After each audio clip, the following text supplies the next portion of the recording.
大家好，我是萨姐，今天来做一款原味戚风蛋糕卷。配方里用了5个鸡蛋，又叫小五卷，不开裂不掉皮，口感绵软。耐心看完视频就会掌握为何不掉皮了。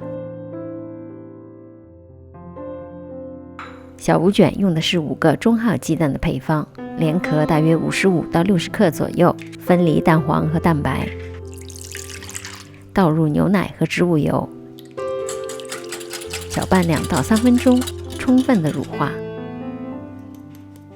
分2次倒入过筛的低筋面粉，不要用力的搅拌，用 Z 字的方法混合，直到见不到干粉。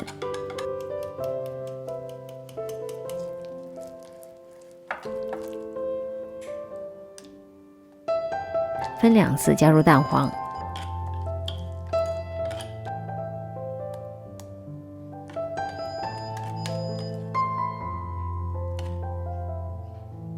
可以倒一点香草精华，增加蛋糕的香味。最终就是这样快速流淌的状态。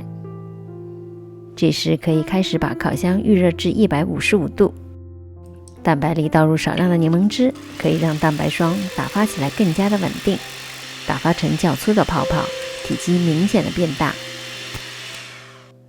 加入1/3的细砂糖，继续中高速打发，泡泡开始变得细腻，而且出现比较粗的纹路。再加入1/3的细砂糖，直到纹路开始变得细腻。加入剩余的糖，最后一次加入糖之后，低速搅拌，可以稳固蛋白霜里的小气泡，让蛋白霜不容易消泡。搅拌直到湿性发泡，提起来是一个比较坚挺的大弯钩状。取1/3的蛋白霜放入蛋黄糊里，用翻拌的方式由下至上的翻搅，然后再和剩余的蛋白霜混合。这个步骤做错的话，就会让蛋糕糊表面出现很多气泡，然后你就会看到蛋糕糊开始消泡，质地也开始变稀，这样做出来蛋糕就不会膨胀太多。想要避免这个情况，用28厘米的方形烤盘，想要底部出现毛巾面，最好用这种可以循环使用的油布。蛋糕糊应该是这样顺滑可以流动的状态。表面抹平，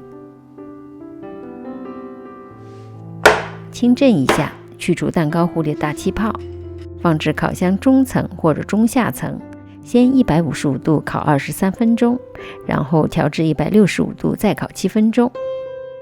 蛋糕卷掉不掉皮，关键就是要把表面烤得干一点。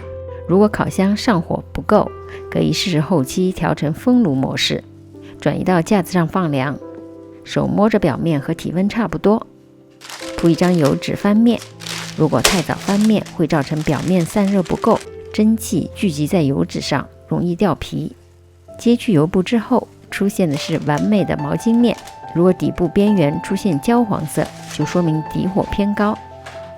借助擀面杖往上提拉，推动蛋糕慢慢卷起来。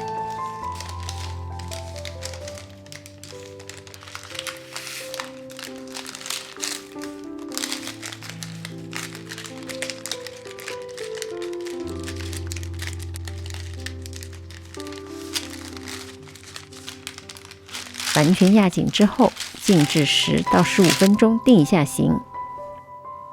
切去头尾，切成同样的厚度。这样做出来的蛋糕卷口感非常的绵软，也不会有甜腻的感觉，十分的好吃。大家一定要记得在家试一试，成功了之后发作业和大家分享。离开前别忘了点赞、订阅和分享，也可以留言给我。我们下集再见。